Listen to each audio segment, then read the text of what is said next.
राधे राधे, जय श्रीमन नारायण, हरे कृष्णा। आज हम सुनेंगे कार्तिक मास की कथा अध्याय 4।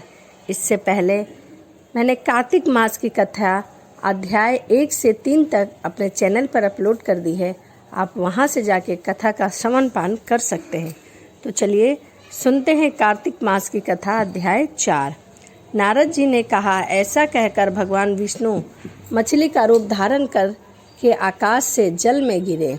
उस समय विंध्याचल पर्वत पर तप कर रहे महर्षि कश्यप अपनी अंजलि में जल लेकर खड़े थे।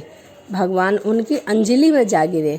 महर्षि कश्यप ने दया करके उसे अपने कमंडल में रख लिया। मछली के थोड़ा बड़े होने पर महर्षि कश्यप ने उसे कुएं में डाल दिया। जब वह मछली कुएं में भी न समा सकी तो उन्होंने उसे तालाब में डाल दिया। जब वह तालाब में भी न समा सकी तो उन्होंने उसे समुद्र में डलवा दिया। परंतु वह मछली दिन पर दिन इतनी बढ़ती गई कि वह मछली वहाँ भी न समा सकी। मत्स्य रूपी भगवान विष्णु ने शंखासुर का वध किया और शंखासुर को हाथ में लेकर बद्रीवन में आ गए। वहाँ उन्होंने संपूर्ण ऋषियों को बुलाकर इस प्रकार आदेश दिया, मुनिवर, तुम जल के भीतर बिखरे हुए वेद मंत्र की खोज करो और जितनी जल्दी हो सके उन्हें सागर के जल से बाहर निकाल लाओ। तब तक मैं देवताओं के साथ प्रयाग में ठहरता हूँ। तब उन तपोबल संपन्न महर्षियों ने यज्ञ और बीजों सहित संपूर्ण वेद मंत्रों का उद्धार किया। उनमें से जितने मंत्र जिस ऋषि ने उपलब्ध किए वही एक बीज मंत्र का उस दिन से ऋषि माना गया। तदंतर सब ऋषि एकत्रित होकर प्रयाग में गए। वहां उन्होंने ब्रह्मा जी सहित भगवान विष्णु को उपलब्ध हुए सभी वेद मंत्रों द्वारा समर्पित कर दिया। जब वेदों को पाकर ब्रह्मा जी बहुत प्रसन्न हुए, उन्होंने देवताओं और ऋषियों के साथ प्रयाग में अश्वमेघ यज्ञ कराया।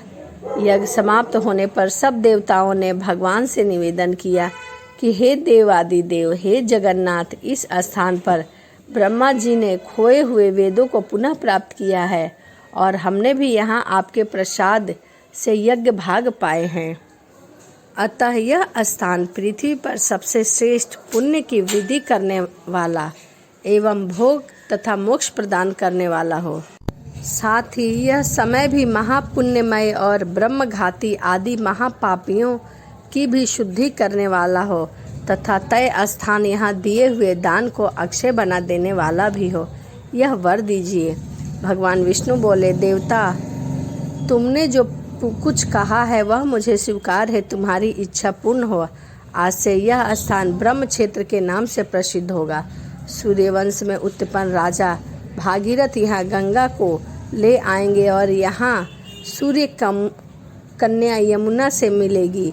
ब्रह्मा जी और तुम सब देवता मेरे साथ यहाँ निवास करोगे। आज से यह तीर्थ राज के नाम से विख्यात होगा। तीर्थ राज के दर्शन से तत्काल सभी पाप नष्ट हो जाएंगे। जब सूर्य मकर राशि में स्थित होंगे उस समय यहाँ स्नान करने वाले मनुष्य के सब पाप नष्ट हो जाएंगे। यह काल भी मनुष्य के लिए सदा महा पुण्य फल देने वाला होगा। माघ में सूर्य के मकर राशि में स्थित होने पर यहाँ स्नान करने से सालोक के आदि फल की प्राप्ति होती है।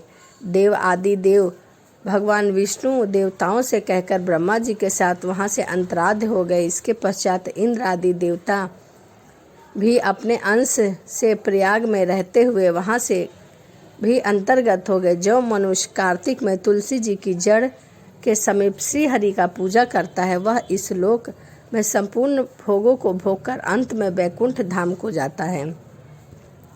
तो यह कथा कार्तिक मास की अध्याय 4 थी। तो चलिए इसी के साथ वीडियो को समाप्त करते हैं और मिलते हैं अगली वीडियो में कार्तिक मास की कथा अध्याय 5 के साथ। और यदि आप मेरे चैनल पर नए हैं तो इसी के साथ चैनल को सब्सक्राइब कर लीजिए, लाइक करिए, कमेंट करिए, शेयर करिए। और यदि आपकी कोई ऐसे क्वेश्चन हैं जो धार्मिक प्रवृत्ति से जुड़े हुए हैं तो आप मुझसे पूछ सकते हैं कमेंट के माध्यम से। तो चलिए, आप तुलसी में दिया लगा रहे हैं कि नहीं, कार्तिक के महीने में कार्तिक स्नान कर रहे हैं कि नहीं, कमेंट ज़रूर करिएगा। तो चलिए इसी के साथ वीडियो को समाप्त करते हैं और मिलते हैं अगली वीडियो में। राधे राधे, जय श्रीमन नारायण, हरे कृष्णा। सभी को राधे राधे, जय श्रीमन नारायण, हरे कृष्णा। आज हम सुनेंगे कार्तिक मास की कथा अध्याय 5। तो चलिए शुरू करते हैं। प्रभु मुझे सहारा है तेरे जग के पालनहार, कार्तिक मास महात्म्य की कथा करूं मैं विस्तार। राजा पृथक बोले, हे नारद जी, आपने कार्तिक मास में स्नान का फल कहा, अब अन्य मासों में विधि पूर्वक स्नान करने की विधि, नियम और उद्यापन भी कृपया करके बताइए। देवर्षि नारद ने कहा, हे राजन, आप भगवान विष्णु के अंश से उत्पन्न हुए हैं, अतः यह बात आपको ज्ञात है कि फिर भी आपको यथाचित विधान बतलाता हूँ। अश्विनी मास के शुक्ल पक्ष की एकादशी से कार्तिक के व्रत करने चाहिए। ब्रह्म मुहूर्त में उठकर जल का पात्र लेकर गांव के बाहर पूर्व अथवा उत्तर दिशा में जाना चाहिए। उसके बाद जो मनुष्य मुख शुद्धि नहीं करता उसे किसी भी मंत्र का फल प्राप्त नहीं होता। अतः दांत और जीभ को पूर्ण रूप से शुद्ध करना चाहिए और निम्नलिखित मंत्रों का भी उच्चारण करते हुए दातुन तोड़नी चाहिए।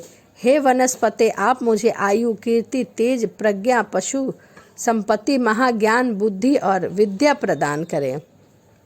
इस प्रकार मंत्रों का उच्चारण करते हुए वृक्ष से 12 अंगुल की दातुन ले। दूध वाले वृक्षों से दातुन नहीं लेनी चाहिए। इस प्रकार कपास, कांटेदार वृक्ष तथा जले हुए वृक्ष से भी दातुन नहीं लेना चाहिए, जिससे उत्तम गंध आती हो और जिसकी टहनी कोमल हो। ऐसे ही वृक्ष से दंत धावन ग्रहण करना चाहिए। प्रतिपदा, अमावस्या, नौमी, छठी, रविवार को चंद्र तथा सूर्य ग्रहण में दातुन नहीं करना चाहिए। तत्पश्चात भली भांति स्नान करके फूल माला, चंदन और पान आदि पूजा की सामग्री लेकर प्रसन्नचित और भक्ति पूर्वक शिवालय में जाकर सभी देवी देवताओं की पूजा करना चाहिए, अर्घ देना चाहिए। आचमन आदि वस्तुओं से पृथक पृथक पूजा करके प्रार्थना एवं प्रणाम करना चाहिए। फिर भक्तों के स्वर में स्वयं मिलाकर श्री हरि का कीर्तन करना चाहिए। मंदिर में जो गायक भगवान श्री हरि का कीर्तन करने आए हैं उनका माला, चंदन, तांबूल आदि से पूजा करना चाहिए, क्योंकि देवालय में भगवान विष्णु को अपनी तपस्या, योग और दान द्वारा प्रसन्न करते हैं। परंतु कलयुग में भगवत गुणगान से ही भगवान श्री हरि प्रसन्न हो जाते हैं और भगवान गुणगान ही एकमात्र साधन माना गया है। नारद जी राजा पृथक से बोले, हे राजन, एक बार मैंने भगवान से पूछा कि हे प्रभु, आप सबसे अधिक कहाँ निवास करते हैं। इसका उत्तर देते हुए भगवान ने कहा, नारद, मैं बैकुंठ या योगियों के हृदय में निवास नहीं करता, अपितु जहाँ मेरे भक्त मेरा कीर्तन करते हैं मैं वहाँ अवश्य निवास करता हूँ। जो मनुष्य चंदनमाला आदि से मेरे भक्तों का पूजा करता है उनमें मेरी ऐसी प्रीति हो जाती है जैसे कि मेरे पूजे जाने पर होती है। नारद जी फिर से वहाँ शिरीष, धतूरा, गिरजा, चमेली, केसर, कंदार और कटहल के फूल और चावल से भगवान विष्णु की पूजा नहीं करनी चाहिए। अड़हल, कंद, विरूष, चूही, मालती और केवड़ा के पुष्प से भगवान शंकर की पूजा नहीं करनी चाहिए। जिस देवताओं की पूजा में जो फूल नहीं चढ़ाना चाहिए उन्हीं से उनका पूजन नहीं करना चाहिए। पूजन समाप्ति के बाद भगवान से क्षमा प्रार्थना अवश्य करनी चाहिए। यथा, हे सुरेश्वर, हे देव, ना मैं मंत्र जानता हूँ, ना मैं क्रिया जानता हूँ, मैं भक्ति से भी हीन हूँ।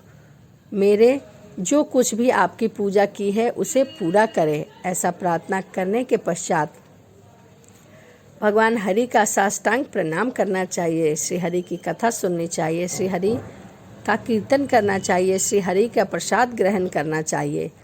जो मनुष्य ऐसी विधि के अनुसार कीर्तन, व्रत, अनुष्ठान करते हैं वह जगत में सभी सुखों को भोगते हैं। सभी सुख को भोगकर अंत में वैकुंठ को जाते हैं। तो यह कार्तिक मास की कथा अध्याय 5 था। इसी के साथ वीडियो को समाप्त करते हैं और मिलते हैं अगली वीडियो में कार्तिक मास की कथा अध्याय 6 के साथ। तो चलिए मिलते हैं अगली वीडियो में। राधे राधे, जय श्रीमन नारायण, हरे कृष्णा। राधे राधे, जय श्रीमन नारायण, हरे कृष्णा। कैसे हैं आप लोग? आशा करती हूँ कि आप लोग अच्छे होंगे, स्वस्थ होंगे। तो चलिए शुरू करते हैं कार्तिक मास की कथा, अध्याय 6। नारद जी बोले, जब 2 घड़ी रात बाकी रहे तब तुलसी की मृत्तिका वस्त्र और कलश लेकर जलाशय पर जाए। कार्तिक में जहाँ कहीं भी प्रत्येक जलाशय में जल में स्नान करना चाहिए। गर्म जल की अपेक्षा ठंडे जल में स्नान करने से 10 गुना पुण्य होता है। उससे 100 गुना पुण्य बाहरी कुएं के जल से स्नान करने से होता है। उससे भी अधिक पुण्य बावड़ी में स्नान करने से होता है और उससे भी अधिक पुण्य पोखर में स्नान करने से होता है। उससे 10 गुना झरनों में स्नान करने से होता है। पुण्य कार्तिक में नदी स्नान करने से होता है। उससे भी 10 गुना पुण्य वहाँ होता है जहाँ 2 नदियों का संगम हो, और यदि कहीं 3 नदियों का संगम हो तब तो पुण्य की कोई सीमा नहीं होती। स्नान से पहले भगवान का ध्यान करके स्नान अर्थ संकल्प करना चाहिए। फिर तीर्थ में उपस्थित देवताओं को क्रमशः अर्घ आचमन देना चाहिए। अर्घ मंत्र इस प्रकार से है। हे कमलनाथ, आपको नमस्कार है। हे जलाशयी भगवान, आपको प्रणाम है। हे ऋषिकेश, आपको नमस्कार है। मेरे दिए हुए अर्घ को आप ग्रहण करें। बैकुंठ, प्रयाग और बद्री आश्रम में जहाँ कहीं भगवान विष्णु गए हों वहाँ तीनों प्रकार से अपना पांव रखा था। वहाँ पर ऋषि, वेद, यज्ञ सहित सभी देवता मेरी रक्षा करते रहे। हे जनार्दन, हे दामोदर, हे देवेश, आपको प्रसन्न करने हेतु मैं कार्तिक मास में विधि विधान से ब्रह्म मुहूर्त में स्नान कर रही हूँ। आपकी कृपा से मेरे सभी पापों का नाश हो। हे प्रभु, कार्तिक मास में व्रत और विधि पूर्वक स्नान करने वाले मैं अर्घ देती हूँ। आप राधिका सहित ग्रहण करिए। हे कृष्ण, हे बलशाली राक्षस का संहार करने वाले भगवान, हे पाप का नाश करने वाले, कार्तिक मास में प्रतिदिन दिए हुए मेरे इस अर्घ द्वारा कार्तिक स्नान का व्रत करने वाला फल मुझे प्राप्त करें। इसके पश्चात विष्णु, शिव तथा सूर्य का ध्यान करके जल में प्रवेश करना भी के बराबर जल में खड़े होकर विधि सुहागिन स्त्रियों को तिल और आंवले का चूर्ण लगाकर तथा विधवा स्त्री को तुलसी की जड़ की मिट्टी लगाकर स्नान करना चाहिए। सप्तमी, अमावस्या, नवमी, त्रयोदशी, द्वितीया, दशमी आदि तिथियों को आंवला तथा तिल से स्नान करना वर्जित है। स्नान करते हुए निम्न शब्दों का उच्चारण करना चाहिए। जिस भक्ति भाव से भगवान ने देवताओं के कार्य के लिए 3 प्रकार का रूप धारण किया था, वही पापों का नाश करने वाले भगवान विष्णु आपकी कृपा से मुझे पवित्र बनाए। हे अनुमय, भगवान विष्णु की आज्ञा से कार्तिक व्रत करता है। उसकी सभी इंद्रियां, सभी देवताएं रक्षा करते हैं, इसीलिए वह मुझको पवित्र करे। बीज रहस्यों तथा यज्ञों सहित वेदों के मंत्र, कश्यप आदि ऋषि, इंद्र आदि देवता मुझे पवित्र करे। अदिति आदि सभी नारियां, यज्ञ, सिद्ध, सर्प और समस्त औषधि और तीनों लोकों में पहाड़ मुझे पवित्र करे। इस प्रकार कहकर स्नान करने के बाद मनुष्य को हाथ में पवित्री धारण करके देवता, ऋषि, मुनि तथा पितरों का विधि पूर्वक तर्पण करना चाहिए। तर्पण करते समय तर्पण में जितने तिल रहते हैं उतने वर्ष पर्याप्त वर्ती के पितृगण स्वर्ग में वास करते हैं। उसके बाद वर्ती को जल से निकलकर शुद्ध वस्त्र धारण करना चाहिए। सभी तीर्थों के सारे कार्य से निवृत्ति होकर पुनः भगवान विष्णु का पूजन करना चाहिए। सभी तीर्थों के सारे देवताओं का स्मरण करके भक्ति पूर्वक सावधान होकर चंदन, फूल और फलों के साथ भगवान विष्णु को फिर से अर्घ देना चाहिए। अर्घ के मंत्र कुछ इस प्रकार हैं। मैंने पवित्र कार्तिक मास में स्नान किया है। हे विष्णु, राधा के सहित आप मेरे दिए हुए अर्घ को ग्रहण करें। इसके पश्चात चंदन, पुष्प, तांबूल आदि से वेद पाठी ब्राह्मणों का श्रद्धा पूर्वक पूजन करें और बारंबार नमस्कार करें। ब्राह्मणों के दाएं पांव में तीर्थों का वास होता है, मुंह में वेद और समस्त अंगों में देवताओं का वास होता है। अपने कल्याण की इच्छा करने वाले मनुष्य को इनका ना तो अपमान करना चाहिए और ना ही इनका विरोध करना चाहिए। फिर एकाग्रचित्त होकर भगवान विष्णु की प्रिय तुलसी जी का पूजन करें, उनकी परिक्रमा करें, उनको प्रणाम करना चाहिए और कहना चाहिए, हे देवी, हे तुलसी, देवताओं ने प्राचीन काल से तुम्हारा निर्माण किया है और ऋषियों ने तुम्हारी पूजा की है।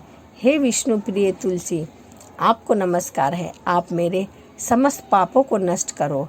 इस प्रकार जो मनुष्य भक्तिपूर्वक कार्तिक का व्रत अनुष्ठान करता है वह सभी संसार में सभी सुखों को भोग कर अंत में मोक्ष की प्राप्ति करता है। तो इस प्रकार कार्तिक मास की कथा अध्याय 6 यहीं समाप्त होता है। तो चलिए इसी के साथ वीडियो को समाप्त करते हैं और मिलते हैं अगली वीडियो में कार्तिक मास की कथा अध्याय 7 के साथ। यदि आपको वीडियो अच्छी लगी तो प्लीज़ चैनल को सब्सक्राइब कर लीजिए, कमेंट करिए, लाइक करिए और शेयर करिए। तो चलिए इसी के साथ वीडियो को समाप्त करते हैं। राधे राधे, जय श्रीमन नारायण, हरे कृष्णा।